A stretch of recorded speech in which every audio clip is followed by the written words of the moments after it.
everyone, I hope you all are doing good. So as you all know that in the previous lesson we have already covered psychological passages. Now I will be covering all the philosophical passages with you guys. Because as per the requests of the students, सबने मुझे ये कहा ma'am psychology, philosophy बहुत difficult हो जाते हैं passages और हमें नहीं समझ आता है. So let's just begin. So we will be talking about philosophical passages. Now what are the challenges that the students face while solving passages related to philosophy?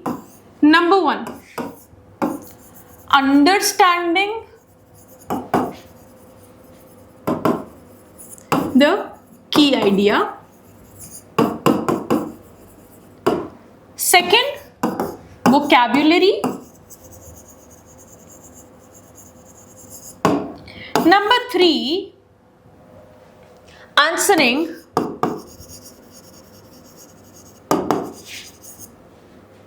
author's argument based questions or primary idea based questions, which I've already talked about here as well. Because बहुत abstract nature के passages होते हैं, right? कुछ concrete हमें नहीं मिलता. So we don't know what is important and what is not important. तो वहाँ पे keywords derive नहीं होते, important concepts नहीं समझ आते. That is why ये challenge most of the students face करते हैं, right? Now, moving ahead with how to solve these challenges or what are the practical tips. Number one, first thing first, जो मैं हर subject के लिए बोलती हूँ, that is diversified reading.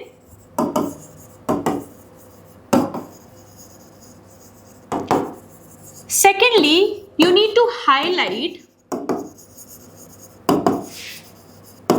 the question type which suits you the most. For example, अगर आपको primary idea सबसे ज़्यादा समझ आता है तो आप primary idea based questions पहले complete करो ऐसे passages में से, right? Then third thing, that if you're not able to understand the meaning of a word, look for hints or look for clues. And if none of this is working for you, simply skip such questions or skip such passages. Why? Because time बहुत important होता है paper में. तो ऐसा ना हो कि इस पैसेज को सॉल्व करते करते आप वो पैसेजेस छोड़ दो जो कंपैरेटिवली इजी है. Also if the passage is difficult, there are high chances कि आपके लिए क्वेश्चंस बहुत इजी बने उसमें से, right? So try to read और skim through the passage once, right? Now, let us start with the passage. The philosophy of utilitarianism, championed by thinkers like Jeremy Bentham and John Stuart Mill, has long stood as a compelling ethical framework.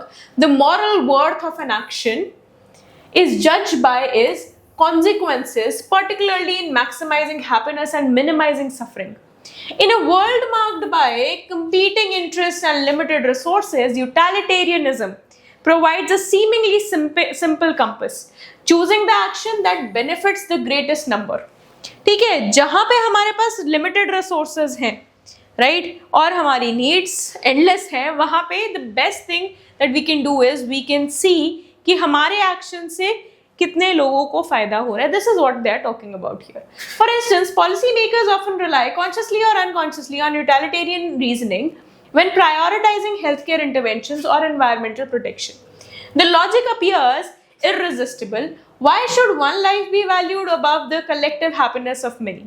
Yes, yet utilitarianism faces profound critiques. Critics argue that its single-minded focus on outcomes ignores the intrinsic value of individuals and their rights. ठीक है, तो just because हम लोग society as a whole या फिर ज्यादा numbers को यहाँ पे केटर करना चाह रहे हैं, उनके लिए फायदा सोच रहे हैं, तो हम इंडिविजुअल फ्रीडम या इंडिविजुअल राइट्स को कहीं ना कहीं इग्नोर करें. Intrinsic value means the hidden values, right? Suppose a doctor could save the 5 patients by harvesting the organs of a healthy, unsuspecting person. Utilitarian logic suggests this sacrifice maximizes happiness, but such reasoning feels morally abhorrent.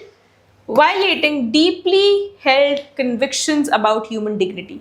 Similarly, utilitarianism struggles with questions of justice.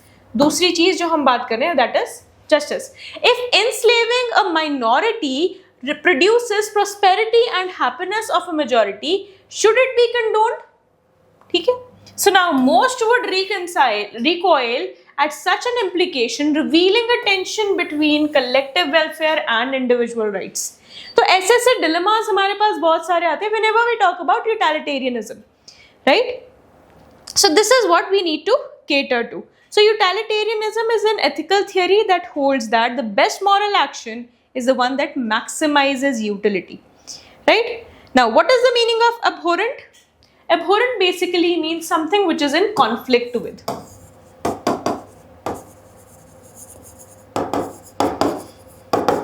Right? Something which is in conflict with or which is violating deeply intrinsic convictions about human dignity.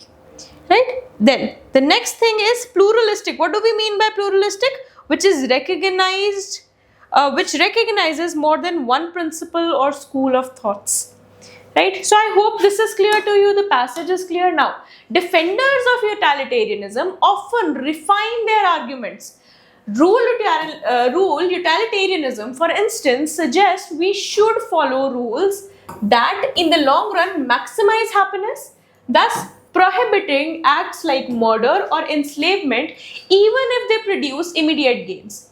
Others argue that critics unfairly caricature utilitarianism by exaggerating improbable scenarios. After all, real-world policy rarely resembles the stark dilemmas philosophers concoct in classrooms. The enduring appeal of utilitarianism lies in its clarity and practicality.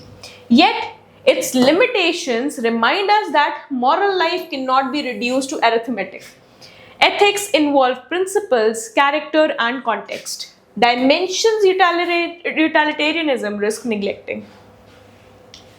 Now, perhaps the true task is not to abandon utilitarianism, but to integrate it into a broader pluralistic moral framework that recognizes both the well-being of many and the inviolable dignity of the individual.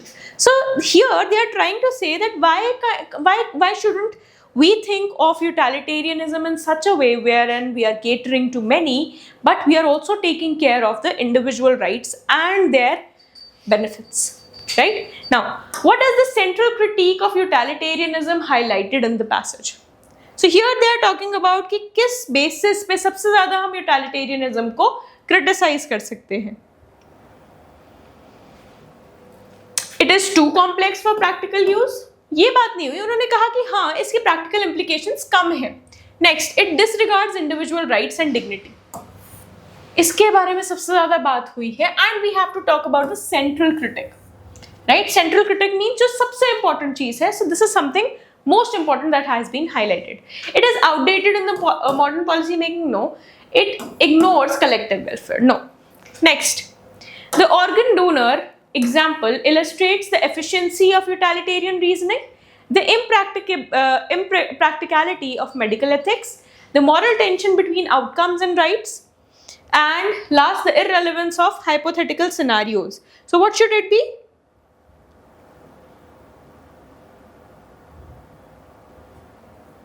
It should be the impracticality of medical ethics, right? The efficiency of utilitarian reasoning.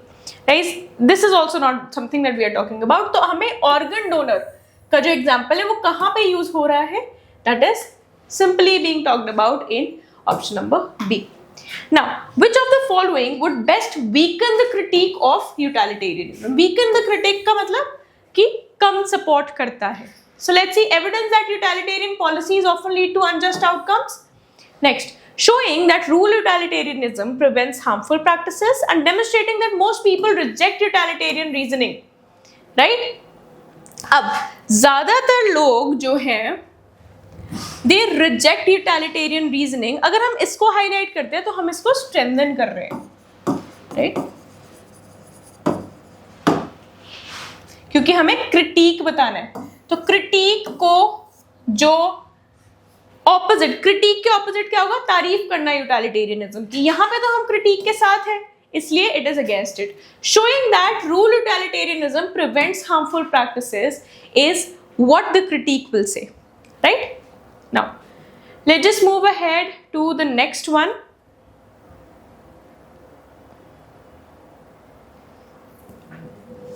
Sorry, I have by mistake said this. The answer should be C. Why? Because it is going with what the question is asking us. That best weakens the critique of utilitarianism, which means we have to strengthen the argument of the utilitarians. Hence, the answer should be C and not B. B is opposite, right? Now, what is the author's overall stance here? Balanced recognition of its values and limits is what the author is talking about. Which of the following is an assumption made in the passage? All moral reasoning is based on consequences. Policymakers never use utilitarianism. Human dignity is non-negotiable in moral reasoning. And lastly, collective happiness always outweighs individual rights. What should it be? The answer is that human dignity is non-negotiable in moral reasoning. That is why they are trying to tell us here also that utilitarianism, it works on moral reasoning, wherein we give the reason that in order to protect many or in order to give rights to many, it is okay to sacrifice or to not give rights to some of the people or not to look into the depths of individual rights. Right? Now, moving ahead to the next passage. The idea of social contract theory. Now, most of the students who might have studied political science or the students who have studied sociology, they might have understood the concept of social contract theory. Now, social contract has profoundly shaped modern political philosophy. Thinkers like Thomas Hobbes, John Locke, and Jean-Jacques Rousseau grappled with the question, why do individuals submit to the authority of the state? Hobbes, writing in the shadow of civil war, argued that life is a state of nature, is solitary, poor, nasty, brutish, and short. To escape this chaos, individuals cede their natural freedoms to a sovereign power in exchange of order and security. For Hobbes, peace is purchased at the price of liberty. Locke, by contrast means something different, envisioned that the state of nature as governed by natural law, where individuals possess inherent right to life, liberty, and prosperity. For him, the social contract is not surrender but delegation, which is governments are instituted to protect these rights, and when they fail, citizens may justly revolt. Rousseau, meanwhile, rejected both Hobbes' authoritarianism and Locke's liberalism. In his view, true freedom lies in obedience to laws. One prescribes for oneself as part of the general will. For Rousseau, the social contract is not merely a pact of survival, but a moral transformation. Individuals become citizens bound together in collective self-rule. The tension between freedom and authority, rights and duties remain unresolved. Now, modern democracies with their constitutions and checks on power attempt to balance these competing visions, yet the paradox endures. How can individuals be both free and subject to laws? Contemporary debates on issues ranging from mass surveillance to vaccine mandates revive these questions. Are citizens truly free when compelled to act for the common good, or does such compulsion betray the very essence of liberty? Perhaps the geniuses of social contract tradition is not that it provides a definitive answer, but that it frames the enduring puzzle of social life, the reconciliation of individual anatomy with collective order. So here we are talking about how the thinkers understood liberty and how they managed to bring a balance between what is social contract and how individual freedom is related to social contract or the rule of the sovereign. Right? Now, अब हम इसको देखते हैं questions क्या कह रहे हैं. According to Hobbes, why do individuals enter into a social contract? Now, as we know कि हमने passage पढ़ा, हमें थोड़ा बहुत समझ आया कि what is the passage talking about. But the passage on the other hand, has clearly been talking about different views of different scholars and how they have differentiated views on the similar topic. Now, according to Hobbes, why do individuals enter into a social contract? To escape violent anarchy, to preserve natural rights, to gain equality और to maximise happiness. तो ये कहाँ पे मिलेगा हमें? Hobbs की lines में, जो हमने अभी पढ़ी है कि हॉब्स की लाइंस क्या थी. So what according to you should be the answer? The answer is to escape violent anarchy. Next, Locke differs from Hobbes in that he rejects natural rights. उसने कभी भी रिजेक्ट नहीं करा. Believes government is a delegation of rights, prefers authoritarian rule और thinks laws diminish freedom. देखिए Hobbes की कहाँ पे है? Locke, Locke, by contrast, envisioned the state of nature as governed by natural law, where individuals possess inherent rights to life, liberty, and property. For him, the social contract is not surrender but delegation. Governments are instituted to protect these rights, and when they fail, citizens may just revolt. Chalo, dekhe. What should be the answer here? So the answer should be believes government is a delegation of rights. Hence the answer is B here. Now, Rousseau's idea of freedom emphasizes what? Rousseau के idea पे चले. Now, where are we talking about Rousseau? Let's see. For Rousseau, the social contract is not merely a pact of survival but a moral transformation. Individuals become citizens bound together in collective self-rule. Now, submission to authority, protection of property, obedience to collective self-rule. Hence the answer is B, right? Answer is B. The passage suggests the unresolved paradoxes. Now, what is the unresolved paradox? We have clearly understood this, yet the paradox endures. What is the paradox? How can individuals be both free and subject to laws?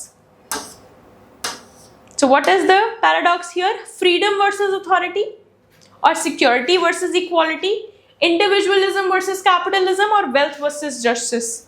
What should it be? So it is freedom versus authority. Hence the answer is B. Next, the author implies that the social contract value lies in, अब author की lines में देखें, not that it provides a definitive answer, but it frames the enduring puzzle of political life, the reconciliation of individual autonomy with collective order.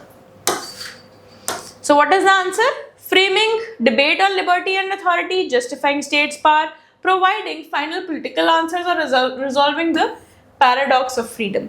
So the answer is A here, right? I hope it is clear. Now, let us come to the third passage. Existentialist philosophy associated with figures such as Soren, Jean-Paul Sartre, and Albert Camus insist on the on the radical freedom of the individual. Unlike systems that ground morality in divine law, very important word for us is unlike systems that ground morality in divine law or rational order, existentialism begins with the recognition that existence precedes existence. Now, in other words, humans are not born with a predetermined purpose. They must define themselves through choices. कि ज़रूरी नहीं है humans का एक predefined motive हो, but they define their motive and what they do defines them. Now, this vision of freedom is exhilarating but also terrifying. For if no higher authority dictates what we ought to do, then each decision becomes a profound act of self-creation. Sartre famously declared that we are condemned to be free. Freedom is inescapable, and with it comes responsibility. To deny this responsibility is to live in a bad faith, deceiving oneself into thinking that circumstances or conventions excuse one's choices. Kierkegaard, writing earlier, framed the problem in religious terms. True authenticity requires a leap of faith, a personal commitment to God that cannot be rationally justified. Camus, rejecting both religious and metaphysical systems, saw life as fundamentally absurd. Right? Life as fundamentally different or something which is abstract. For him, the challenge was not to escape the absurd, but to embrace it, finding meaning in the very act of defiance. Right? Now, existentialism charged it with nihilism, accusing it of leaving individuals adrift without moral compass. Yet, its defenders argue that अब जो critics हैं वो ये कहते हैं कि existentials को ना कोई moral compass नहीं है उनका. They don't know what is justifiable, what is not, right? And it can be compared to nihilism in the similar manner. Yet its defenders argue that existentialism is profoundly ethical, for it compels each person to take ownership of their actions rather than hiding behind traditions or authority. So contemporary culture often echoes these themes, whether in debates about career choices, political engagement, or personal identity. Individuals face the existential demand to choose authentically in a world without guarantees. So in the end, existentialism does not promise comfort but insists on courage. The courage to create meaning in the face of uncertainty. So this is what existentialism is all about. And this is what we've talked about. Again, we've talked about a few researchers and we've talked about how they have given meaning to existentialism. Right? So now, let's just see the questions and the answers. What does existence precedes a sense mean in the passage? People are defined by divine law. Humans' purpose is predetermined. Individuals define themselves through choices, or freedom is an illusion. What should it be? According to you, what should it be?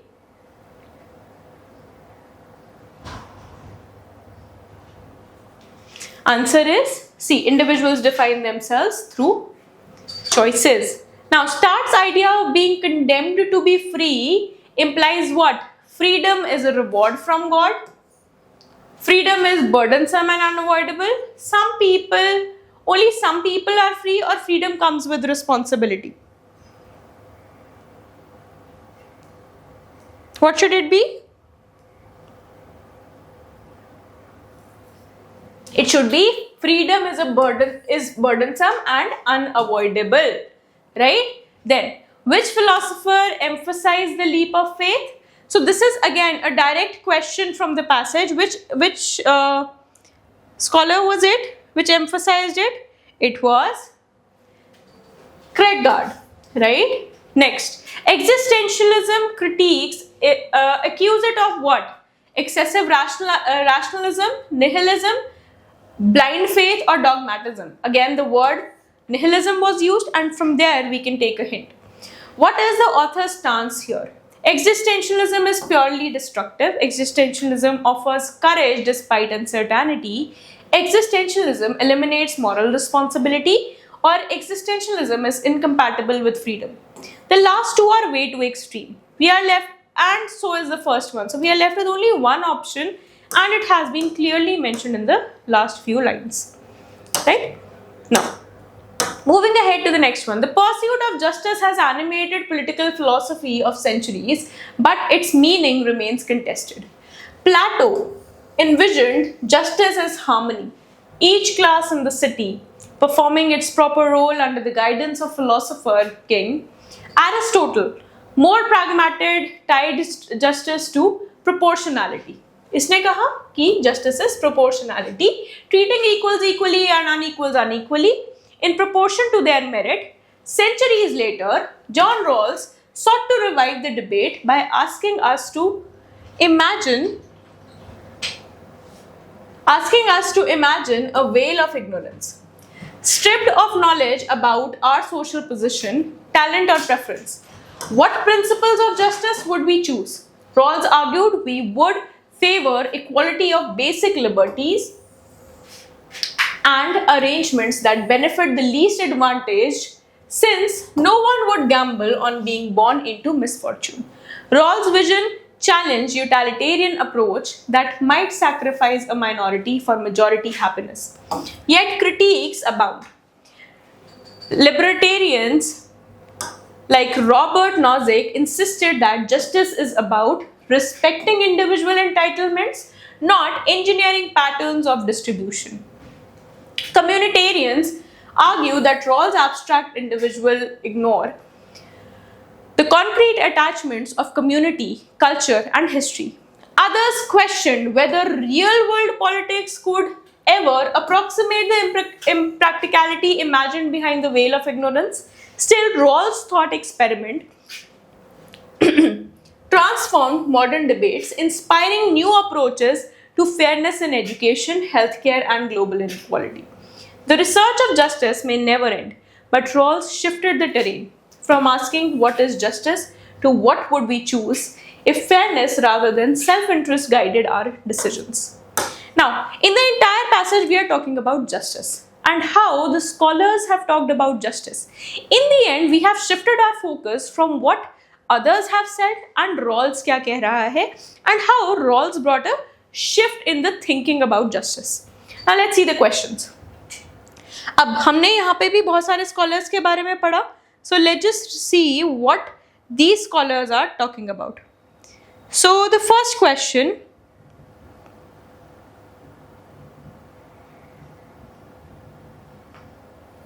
is, Plato's idea of justice emphasized what? Equal distribution, social harmony, because ये keyword वहाँ पे highlighted था. What does the veil of ignorance test aim to achieve? Veil of ignorance again हमने highlight करा था. It means ensuring impractical principles of justice. Sorry, impartial practice of justice, principles of justice. Next is Nozick. Critique focused on what? It is arguing justice is about respecting property rights.